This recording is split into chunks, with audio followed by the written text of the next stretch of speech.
इसमें जो है इस पूरी डिमांड को फ्यूल करने में अलग अलग फोर्सेस हैं, और उसमें कुछ फोर्सेस देश की हैं, कुछ फोर्सेस बाहर की भी हैं।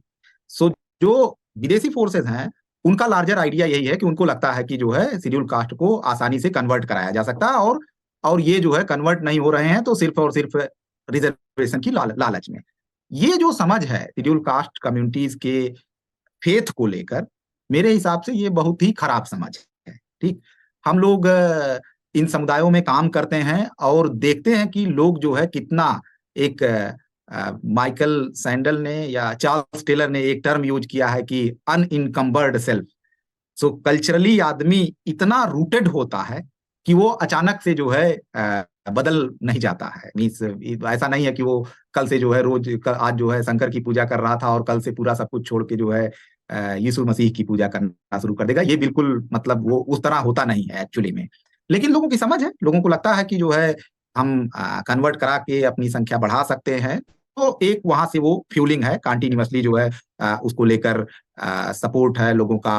लोगों को मीन्स जो भी होगा मॉनिटरी ये वो लगा के जुडिशियल रूट पॉलिटिकल इनफैक्ट उसको दूसरी तरीके से देखें तो जिन लोगों ने ठेका लिया है कि कन्वर्ट कराएंगे, यस वो चूंकि कन्वर्ट नहीं करा पा रहे हैं, यस ये यस सफाई में वहां कहते होंगे कि ये समस्या है, इस वजह से नहीं ये करा पा समस्या रहे हैं। ये तो एक समस्या और तरह से वो कन्वर्जन का दुनिया भर में बहुत बड़ा एक बिजनेस है, बहुत बड़ा बिजनेस है, बहुत बिल्कुल। बड़ी संख्या में जो है उसमें दोनों ही दुनिया के देश, मतलब क्रिश्चियनिटी का अपना पूरा जो है लिटरेचर है, भरा पड़ा है। अफ्रीकन लिटरेचर और लैटिन अमेरिकन लिटरेचर की कैसे जो है नेटिव्स और एबोरिजिनल्स को कन्वर्ट कराया गया, और यही चीज जो है इस्लामिक कंट्रीज में भी है कि वहां से भी बहुत बड़े तरीके से फंड इन सारी चीजों पर ट्रांसफर होता है। अब वो हो नहीं रहा है, तो एक बड़ा समस्या वहां से आ रही है।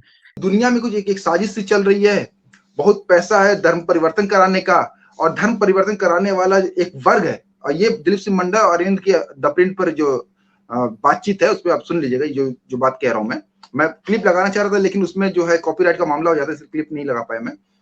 तो वो कह रहे कुछ एक ऐसा कुछ चल रहा है, धर्म परिवर्तन वाला एक वर्ग है जिसको खूब पैसा मिलता है, और वो ये देख रहा है कि दलित इसलिए धर्म परिवर्तन नहीं कर पा रहे क्योंकि यहाँ पे 341 का एक बैरियर है। तो कह रहे कि वो दरअसल अपनी संख्या बढ़ाने का, धर्म परिवर्तन कराने का एक हिडन एजेंडा है। उस एजेंडे के तहत ये लोग जो है एक्टिव हैं, कुछ लोग, कि किसी तरीके से दलितों को, मुस्लिम दलितों को भी आरक्षण मिल जाए ताकि इनका धर्म परिवर्तन वाला एजेंडा पूरा हो जाए। आप इससे कितनी सहमत हैं? कुछ लोग हैं जो अभी मतलब दिखते हैं ज्यादा आजकल, 2-3 हफ्तों से आपको दिख रहा है कि बहुत ऑपोजिशन है। ये बहुत कम लोग भी हैं और सपोर्ट एक्चुअली में बहुत ज्यादा है, बहुत ज्यादा है। ये मैं क्योंकि इस स्पेस में काम कर रही हूँ और जुड़े हुए जमीनी जो लोगों से भी जुड़ी हुई हूँ, और यहाँ पे यूनिवर्सिटी के बच्चों से भी जुड़ी हुई, जो सारे कम्युनिटी से आते हैं और दलित कम्युनिटी से भी आते हैं, वो बहुत सपोर्ट है इस चीज का। लोग समझते हैं क्योंकि जो कम्युनिटी ने खुद इतना झेला है वो सबसे पहले आपका दर्द समझेगी। तो ये एक बहुत छोटा सा पोजीशन है, और मैं तो कुछ लोगों को अम्बेडकराइट भी नहीं बोलती हूँ, मैं अडानी आइट बोलती हूँ, क्योंकि ये लोग अडानी का आईडी करने में आधा टाइम बिजी रहते हैं इनमें से कुछ लोग। तो कुछ उतना सीरियसली लेने की जरूरत भी नहीं है सबको। हाँ, ये है कि बड़ा हैंडल बन गया है। दिलीप मंडल सर को हमने खुद ऑक्सफोर्ड में बुलाया था 2 साल पहले, हमारा कॉन्फ्रेंस हुआ था कास्ट सेंसस पे, हमने उनको लीड स्पीकर बुलाया था। उस टाइम पे वो बीजेपी के काफी विरुद्ध बोलते थे, और कास्ट के बारे में बड़े अच्छे से वो समझाते थे कि कैसे कास्ट सेंसस ही सबसे बड़ी चीज चाहिए अभी, क्योंकि सारी जाति का उसमें डिवीजन दिखेगा। और उसी कॉन्फ्रेंस में मैंने मुस्लिम दलित की बात उठाई थी, और वो सब वहां पे थे, सब कुछ ये उस तब में सहमति थी। अब ठीक है, अब वो अडानी, अब उनका थोड़ा रुख चेंज हुआ है, तो अब हम कुछ बात नहीं कर सकते, लेकिन I have a objection with calling this a position of Ambedkarites, because this is not, because this is a very small section, and ठीक है, it's good to combat misinformation even if it's a small level, क्योंकि अच्छी बात है। जो Arvind Kumar sir का article है वो काफी सर्कुलेट हुआ, मैंने देखा है, और मैंने लिखा भी था इसके बारे में, क्योंकि लोगों को आइडिया ही नहीं है। इनफैक्ट एकेडमिक्स लोग भी सर्कुलेट कर रहे थे। वो बड़ी ही सोफेस्टिकेटेड लैंग्वेज में गोल गोल बात घुमा के लिखी है उनने, जो उनकी अगर आप ट्विटर देखेंगे तो वो थोड़ा सा नफरत साफ दिख जाती है। वो हिंदी में नफरत, इंग्लिश में सोफेस्टिकेशन, वो ये गेम पुराना है, ये नया गेम नहीं है। तो जब पहले पहले अम्बेडकराइट्स कुछ थे, चंद लोग थे जिनके दिख रहा था ऐसे ऑपोजिशन, जब मैंने बात करना चालू की अभी 2 हफ्ते पहले और दिखा, तो मुझे लगा कि अरे अम्बेडकराइट लोग के ऑपोजिशन है, थोड़ा सुनते हैं ध्यान से क्या बोल रहे हैं, जरूरी है सुनना। फिर मुझे लगा कि नहीं, ये आरएसएस वाला ऑपोजिशन है, ये कुछ नई बात नहीं है। और अभी जो आपने सवाल पूछा वो एकदम वैसा ही है। मतलब ये क्या आर्गुमेंट है? मतलब ये हुआ, if your argument is based on this irrational fear of the Muslim and the Christian, then we have to just pause and examine the argument. कि उसके पहले कि मैं उसको रिप्लाई करूं, मुझे लगता है कि अच्छा, आपका बस पूरा आर्गुमेंट एक डर पे है कि पैसा आ रहा है, ये हो रहा है। भाई पैसा आ रहा है तो बताइए, हमारे यहाँ कोई पढ़ क्यों नहीं रहा है? कोई इतनी बुरी हालत क्यों है हर सर्वे में? तो मतलब ये एकदम आरएसएस की टेक्निक है कि just the idea of the Muslim, and also to a great extent the Christian, but to a less extent, it enough to scare you. बस उसके सामने आप कुछ भी बोल दो। जैसे अभी वो सुधीर चौधरी बोलते हैं लैंड जिहाद, पानी जिहाद, तो सब कुछ जिहाद। तो ये वाली टेक्निक है कि ये ले लेंगे, हड़प लेंगे।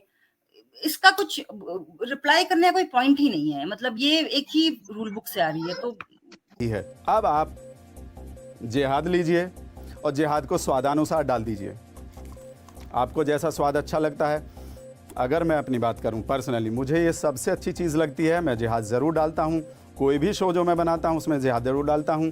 मार्केट में बहुत सारे फ्लेवर्स के जिहाद उपलब्ध हैं, आप कोई भी फ्लेवर ले लीजिए जो आपको पसंद हो। अब इसके आपको दिख ही रहा है कि क्या बात है। अच्छा सिल, मैं आगे इसी में अगले उनका आर्गुमेंट लेके आ रहा हूँ। वो ये कह रहे हैं कि ओबीसी का जैसे इमर्ज हुआ, तो अब जो सीट जो है, जो पहले कांग्रेस क्या करती थी, जो जनरल सीट है उसमें जो है उसी में से मुसलमानों को दे देती थी वही सीट। तो अब ये सोच रही है कि मुसलमानों की संख्या संसद में कम हो रही है, विधानसभा में कम हो रही, और फिर वही कुछ लोग जो अरविंद बार बार बोलते हैं, आप सुन सकते हैं, मैं बार बार ये इसलिए बोल रहा हूँ क्योंकि आप जाके प्रिंट पे सुन सकते हैं, प्रिंट पे उनका मौजूद है। अगर कुछ लोग हैं जो विदेश में ये बात फैला रहे हैं कि मुसलमानों की संख्या संसद में, विधानसभाओं में कम हो रही है, तो अब उसको किस तरीके से पूरा किया जा सकता है? तो वो कह रहे हैं कि वो एससी सीट ऐसी है जहां पर इन मुसलमानों को यही शब्द इस्तेमाल के घुसाया जा सकता है और कहीं पर उनको नहीं लाया जा सकता, क्योंकि ब्राह्मणों की सीट तो कम होगी नहीं। तो वो कह रहे हैं कि इसी एक रीजन ये भी है कि दरअसल रोजगार, शिक्षा का ये प्रश्न है ही नहीं। ये प्रश्न दरअसल इनको संसद और विधानसभा में घुसने का प्रश्न है, इसलिए इसके पीछे एक ताकत है जो काम कर रही है। अभी 90s तक मैं ये कह रहा हूं कि इस इशू को लेकर बहुत ज्यादा जो है प्रॉब्लम नहीं थी। आप देखेंगे पिटीशन जो है 2000 के बाद फाइल होना शुरू हुई है। मिड 90s में इसमें दो जो प्रोसेसेस हुई हैं, एक प्रोसेस ये हुई, नहीं 3 प्रोसेसेस हुई हैं, उन्होंने बहुत बड़ा रोल प्ले किया है। एक process rise of backward caste, और बैकवर्ड कास्ट के राइज होने की वजह से जो है, जो मेंबर ऑफ पार्लियामेंट या कॉन्स्टिट्यूएंसीज हैं, पहले बैकवर्ड कास्ट का नॉमिनेशन बहुत कम था, और ग्रेजुअली क्या हुआ है कि बैकवर्ड कास्ट का नॉमिनेशन बढ़ना शुरू हुआ है। और ऐसी स्थिति में सीटें तो फिक्स हैं, तो जब नई कास्ट को आप नॉमिनेट करेंगे तो किसी ना किसी को तो घटना पड़ेगा। और पहले कांग्रेस के मॉडल को 80 में पॉल आर ब्रास ने अपने आर्टिकल में लिखा कि कांग्रेस को कहा कि कांग्रेस जो जिस तरीके से कैंडिडेट नॉमिनेट करती है वो है कोलिशन ऑफ एक्सट्रीम, और उन्होंने कहा 3 एक्सट्रीम्स हैं इसके। ब्राह्मण्स, उत्तर प्रदेश में ब्राह्मण्स टॉप पे, दूसरे नंबर पे अनटचेबल, तीसरे नंबर पे मुस्लिम्स।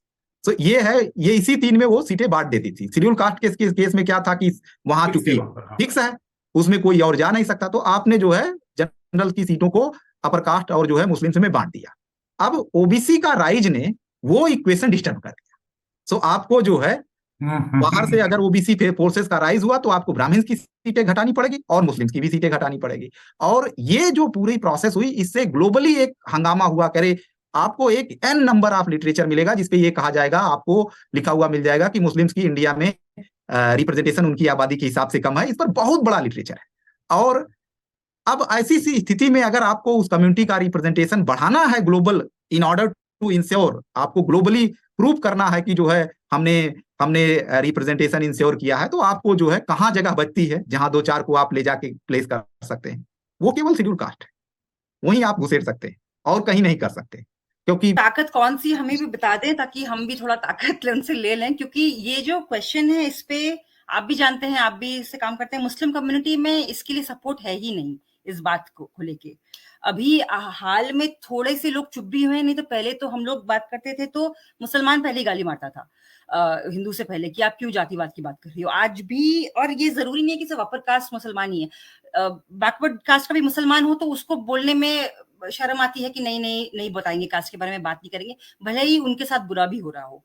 तो ये पहली बात कि एक फिर से मैं बोलना चाहूंगी कि ये आइडिया है कि घुसना चाहते हैं इसके थ्रू, अगर आपको बस आपका आर्गुमेंट ही है कि कोई कम्युनिटी को रिप्रेजेंटेशन मिल जाएगी और इसलिए इज इक्वल टू डर, अब रिप्रेजेंटेशन उनको मिल गई अब डर, बस ये आर्गुमेंट है, तो आर्गुमेंट को आपको देखना पड़ेगा तो आपके दिल में कितनी नफरत है और आप किस रूल बुक से काम कर रहे हैं कि आप बस इस बात का डर दिखा रहे हैं कि कोई आपके सिटीजन्स हैं, कुछ लोग संविधान सभा में, लोकसभा में घुस जाएंगे, बस यही डर है। पहली बात, सिर्फ रिप्रेजेंटेशन का डर दिया जा रहा है हमें, ठीक है।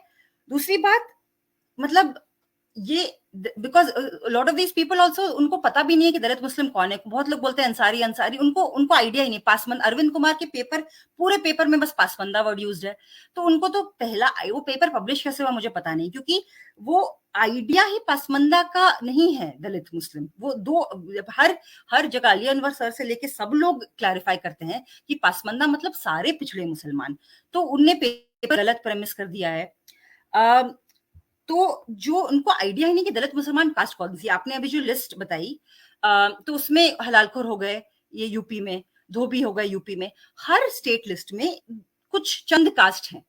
और अब अगर आप इन न्यूमेरिकल टर्म्स देखें, क्रिश्चियन कितने हैं हमारे इसमें इंडिया में? 2% भी नहीं है।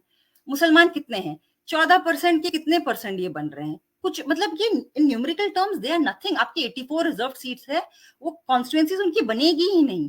तो ये अगर एकदम दिखाया सोचा भी जाए कि षड्यंत्र मचाया जा रहा है, ये logically it doesn't work out, because ये इतने दबे ये आएंगे कैसे पॉलिटिक्स में? पहले मतलब कुछ, ये सिर्फ एक तरीके की घृणा है, एक तरीके की नफरत है जो आर्गुमेंट के मतलब इसमें कपड़ों में ढाक के बोली जा रही है, लेकिन इसका जो रूट है वो बस है कि मुसलमान बस अब डर जाओ, और कोई नहीं आर्गुमेंट। अच्छा, अगर यही आर्गुमेंट है तो क्रिश्चियन के अगेंस्ट ही आर्गुमेंट है, तो आप क्रिश्चियन को दे दीजिए।